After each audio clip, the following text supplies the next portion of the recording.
What's up, YouTube? We are going to do another guide today. I'm going to quickly run through Athena Jungle. Everyone's been asking. I'm one of the few people who actually run it, especially at a competitive level, so we'll just go ahead and go right into her build.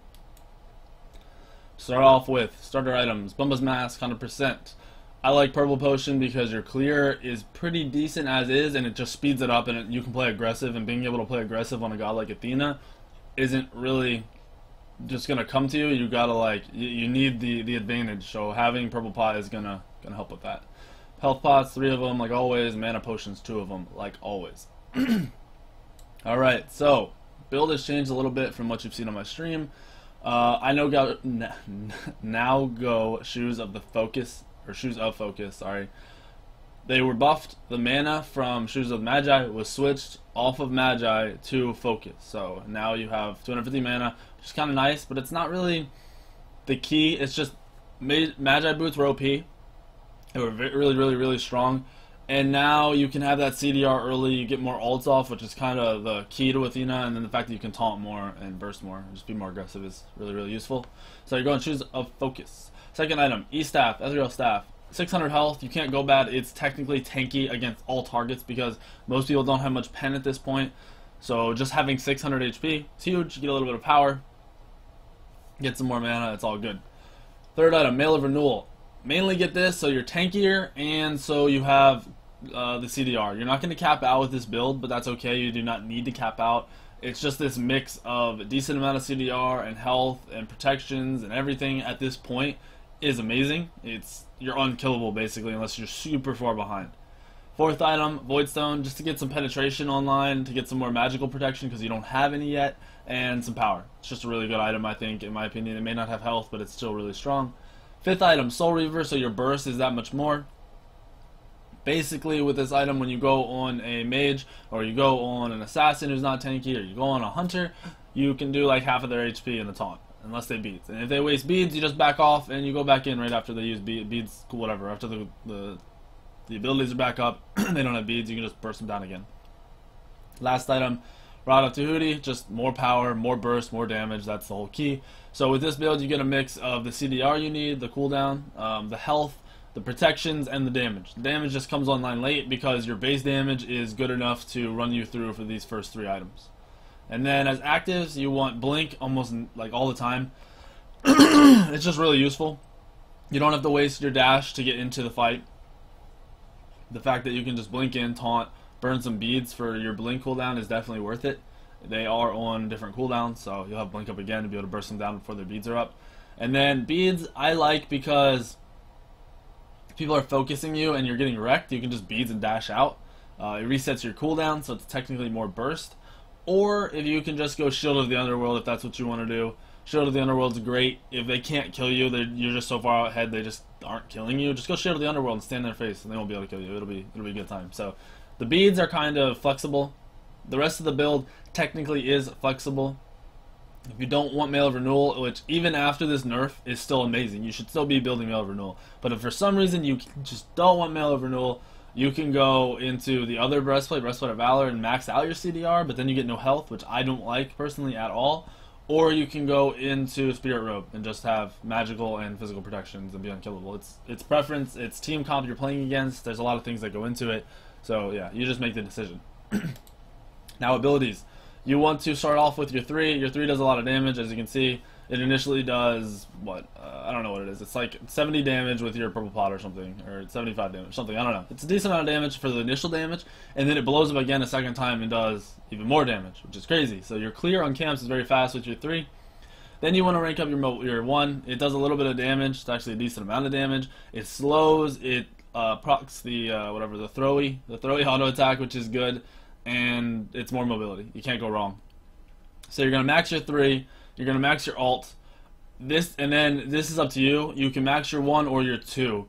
Maxing your 2 allows you to taunt longer, and it allows you to set up the combo for your 3. So you'll drop your 3, you'll taunt them in, and then they'll get blown up again on your 3. That's kind of preference. If you're having trouble doing that, maxing your taunt might be best just for your team to set up more. But I really just go into, I max my 3, I max my alt, I max my 1, I max my 2.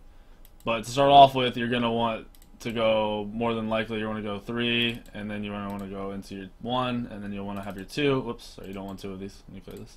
So 3, 1, 2, and then 3 again, and then ults, and then 3 again, and then 3 again. Just max it out like that.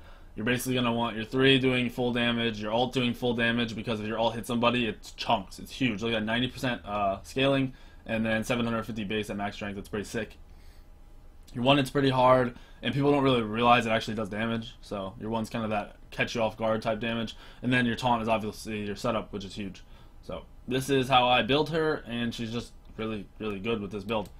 Now for matchups, I mainly focus most of this against the assassins. You destroy Thor just because you can counter engage. He ults on somebody, you ult them, and what's he gonna do? Your taunt can be good against a lot of gods. It can be not so good. It just really depends on how you use it, or if your timing is smart. Like, you can cancel a Nemesis dash if you catch Nemesis in the dash. Same with Mercury if he's dashing. Hunbats is kind of iffy. I mean, Hunbats is so mobile, it's hard to kill him. Same with Serket. So Athena, I really don't play against Serket or Hunbats all that often. Every once in a while I do. Athena destroys Bastet in my opinion, because if she cats you, you just drop your 3 and it kills all the cats really fast. You also can just dash into them and kill them too that way, whatever you want. A Weak3n, not a bad matchup because you're so tanky, and her mobility is decent, but it's not crazy. So you can keep up with her. It's not too difficult. I like matching up against a Weak3n. We'll go into warriors. I mean, anything without too much mobility. Some Wukong's still going to be hard to kill with Athena. Always has been, always will be. Mainly because you're going to be relying on your teammates anyway, so stuff with resets like Wukong, Vamana, hard to kill. And can be kind of difficult. Guan Yu shreds you too, unless you taunt the 3. If you're smart about taunting, you'll be okay. Let's see, let's look at mages. See, like, Athena is just one of those things that's, like, safe. Like, it doesn't necessarily counter everything, but you're not going to get pooped on by many things. Ao Quan can destroy you, actually, mainly because you don't get magical protection until late. So having that heavy magic jungler is just hard to keep up with. Plus he has an execute at 30% health. That's a lot of health you would still have, so being executed at that HP just wrecks you. I would probably avoid Quang and avoid Serket. And that's really, really it. Other mages you don't have to worry about too much. Hell can dispel your taunt, which kind of sucks. Anything with low mobility is going to be good. Janus, Anubis, Alpooch, killing them is pretty easy. Yeah, I'd say it's pretty simple. Also, you want to look at matching up with your own team. So, if your mid is playing Poseidon, Scylla, Ra, I'm trying to think what else. Even Hell, Alpooch, any of those with massive setup, you can just get a good taunt and then insta-kill somebody. Even Zeus, when Zeus comes out, like, the damage you have is pretty sick. So those major burst damage gods, Kukulkan possibly even, if you set up with that on your team, you'll be pretty good to go. You mainly want to worry about synergizing with your mid and then trying to counter their ganks. So if they have strong global presence, an Athena on your team would be amazing and just shut them down. You could gank the solo lane and then ult over to the Gold Fury. You just have a lot of options. I recommend you guys try it. Let me know about the build. I'm sure some of you have tried different builds. I do recommend my build.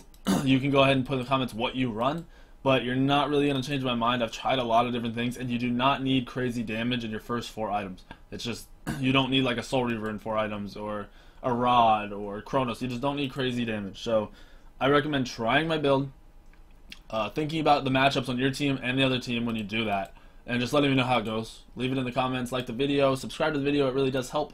And I do hope this video, just the build alone, should be helping you guys a lot. So I just hope it helps you guys, and I'll see y'all later. Oh, this you crazy mother.